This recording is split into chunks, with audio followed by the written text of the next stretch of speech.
Hi, I'm Jack. I'm a second year degree apprentice with STSE, and I'm going to help you with the process of prepping, finding, applying, and interviewing for degree apprenticeships.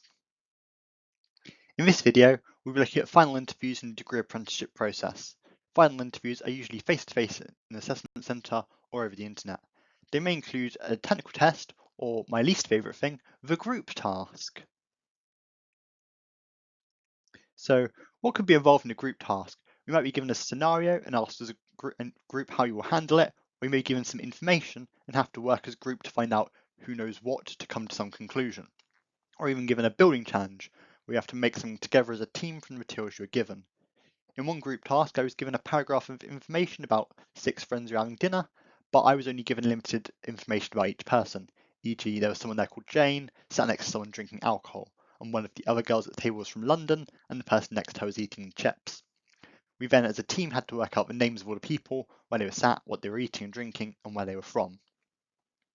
When you're doing these tasks, try to keep in mind that solving the scenario completely or in the fastest time is often not the most important thing. We didn't do an amazing job of solving the scenario, to be honest, but I still got through to the next round. It's often more important that you show yourself to be a good team player, so focus on communication, collaboration, and reaching consensus as a group. Don't worry if you're not the loudest or the first person in there, or the one with all the answers. Instead, focus on listening carefully to what others have to say, support them if you think their idea is good, and then attempt to build on it. It's a good idea to plan how you're going to tackle the task before you start trying to do it, so try to get quick consensus on that as a group. Speak clearly and confidently, and remember the names of your other members of your team so that you can use them. Encourage quieter members of the group to participate by asking what they think or if they agree, and you could offer to be scribe or timekeeper for the group, though don't focus solely on that, and try to make sure you contribute in a number of ways. Always try to keep the team on track, but stay calm and respectful no matter how terribly things are going.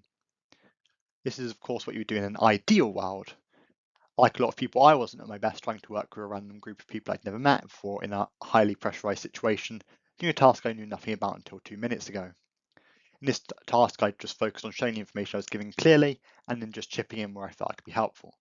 So on a much more basic level, be friendly, cooperative, helpful, and don't put too much pressure on yourself to be the most perfect participant ever. Just make sure not to do anything that could be seen negatively, such as getting angry, being rude, or not joining in at all. Just try to contribute where you can. Alternatively, you could have a technical task to do as part of your final interview. Here, I can only really talk about the ones relating to software engineering, as that was what I was applying for. So it could be code debugging exercises or discussing code quality and maintainability. There might be a coding challenge where you're asked to implement a basic sorting algorithm to sort an array of integers, or write a function to reverse a string. This was actually my favourite part of the application process, as I really enjoy programming and I'm much more confident with it. If you're doing A-level computer science and enjoy doing your own programming, then you probably won't have too much trouble with technical tasks. They just want to see you have basic problem-solving abilities and some knowledge of coding. They generally aren't asking for anything hugely advanced. They want to know how you're going to break the problem down, hear how you explain the logic of what you're doing, and see good quality code at the end. They won't expect you to be an industry expert, they just want to see that you have the potential. Don't be afraid to ask for guidance if you get completely stuck after having tried a few different things. Knowing when to ask for help is also important. Try showing them what it is you can do.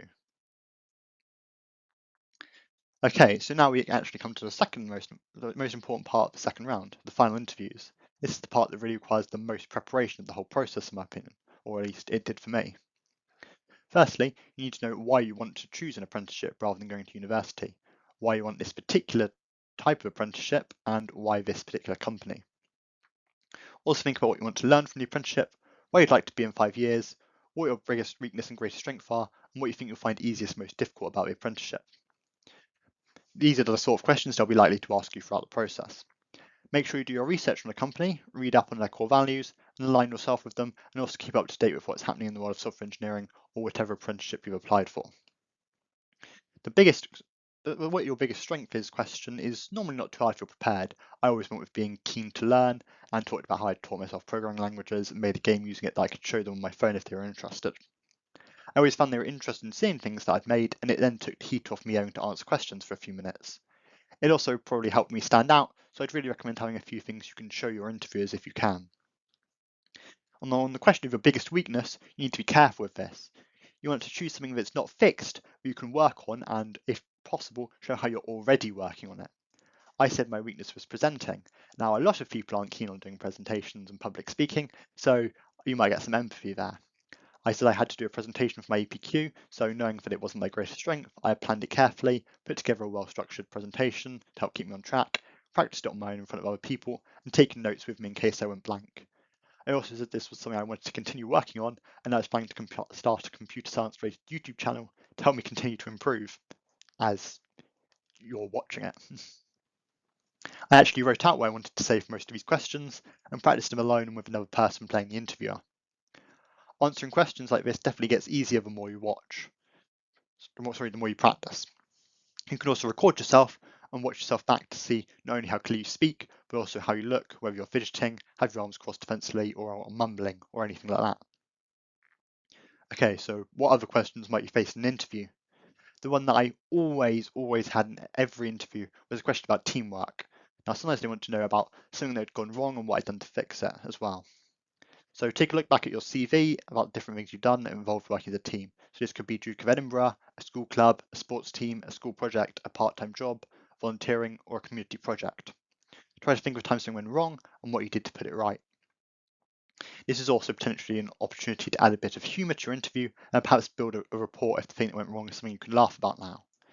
In my case, I told my interviewers about being involved through school in the CANSAT competition run by the European Space Agency, described what we had to do and my role in it. I then explained that when we went to launch our mini satellite into the air, we realised the measurements of the parachute were completely wrong and it was absolutely enormous compared to what it should have been. We suggested we cut it quickly down to the right size and reassemble it so it didn't just drift off into the distance, never to be found again. So we worked together as a team and managed to get the parachute down to the right size just in time to take part in the launch. Make your story engaging, smile about what went wrong, and appear to have taken it in your stride. Play up just a little bit what a disaster it was and have a successful resolution you were central to. And you can spice it up or improve it even if it's not 100% true. Once you have an answer like this prepared, you'll find it fits several different possible questions, any sort of team problem, plus anything about overcoming a challenge or solving a problem. You can tell the story in different ways, emphasising different aspects to fit the question asked. Other questions you could be asked include, tell me about a project you're proud of. If you have something you've brought in to share with the interviewers, this is the perfect time to ask if you'd like to see it. Tell me about a time you went above and beyond. Tell me about a time you were asked to do something new. Tell me about a time you had to solve a difficult problem, or tell me about a time you had to do some research. It's a really good idea to look for your CV and for each experience on there, think about what skills you used, what you learned, what were really positive experiences, and what sort of interview question each experience might help you answer. When you're answering questions, especially ones that begin with something like tell me about a time, then you want to try and use the STAR method of answering.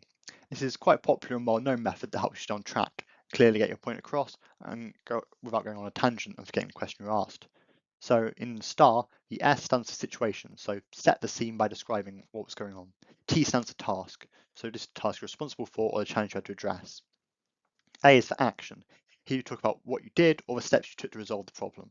And R is the result, so what came about as a result of your actions and what did you achieve. You can also talk about what you learned and the feedback you got and how it helped you move forward. Now, some companies, for example, Lockheed Martin, actually specifically requested that you use this method to answer questions in the interview. So in general, I'd recommend you use it. For example, when I was asked in interviews to tell me about a time when I had to do some research on my EPQ, I talked about my EPQ. I began by explaining that in year 12, I completed an EPQ, which is an independent extended project of around 5,000 words, where you research something you're interested in that isn't covered in your A levels. That was the scenario. I then told them for my EPQ, I decided to look at how encryption has evolved and where it can survive in the age of quantum computing. That was the task. I explained that I researched the history of encryption, studied how quantum computing works at a basic level, and read up on the impact it might have on encryption in the future and the ways in which these threats might be mitigated. That was the action I took. I then told them that I really enjoyed the project, learned a lot from the research that I'd done, and been given a good mark by a teacher. So that was the result. So that's how to answer using the STAR format. Now, a few other things to bear in mind about going into interviews. Don't be afraid to take in a copy of your CV and a notebook with some questions you want to ask or a few notes in case you're going completely blank. I definitely recommend having written down a few questions to ask at the end. I usually asked what programming language they do in the job if it wasn't on the job description, how likely there was to be a job at the end of the apprenticeship, and what the interviewers enjoyed most about working for the company. Make sure you dress as smartly as you can for this stage, suit and tie if you have it, and make sure your shoes are clean. Try to maintain good eye contact and remember to smile. If you have any kind of disability and either requiring access arrangements, then do ask the company what they can provide. Some companies are much better at this than others. Even those that call themselves disability confident may not always be that great. Generally, I've had a really positive experience all throughout my interviews. The interviewers were interested, engaged, and friendly, and always tried to put me at ease, with one unfortunate exception. I had an interview where the lady interviewing was actually quite late and didn't apologise, didn't put her camera on throughout the entire online interview, so I couldn't see who I was talking to. I kept having to ask her to repeat questions. She didn't really seem interested in my answers, never asked me to expand anything, and couldn't answer two of the questions I asked her at the end. It's not a great experience, and not surprisingly, I didn't get offered a place there. However, this was quite unusual, so if you have a negative experience, don't let it put you off and assume that it's the norm or that every interview will be like that. Most interviewers want you to do well and they want to find a good candidate, so they'll try to make you feel as comfortable as possible. Remember, you were there to find out whether you would like to work for them as much as they are to see how you would fit in. I got to the point where I was invited for quite a lot of final interviews and even ended up turning a couple down to concentrate on the ones I thought would actually be a good fit for me. So now we come to the end of this series on degree apprenticeships. Good luck with the process and hopefully you get offered a place at the end of it. If not, remember that apprenticeships are very competitive and you'll still have learnt a lot from the process that will be helpful when you apply for jobs later on. It's a very similar process.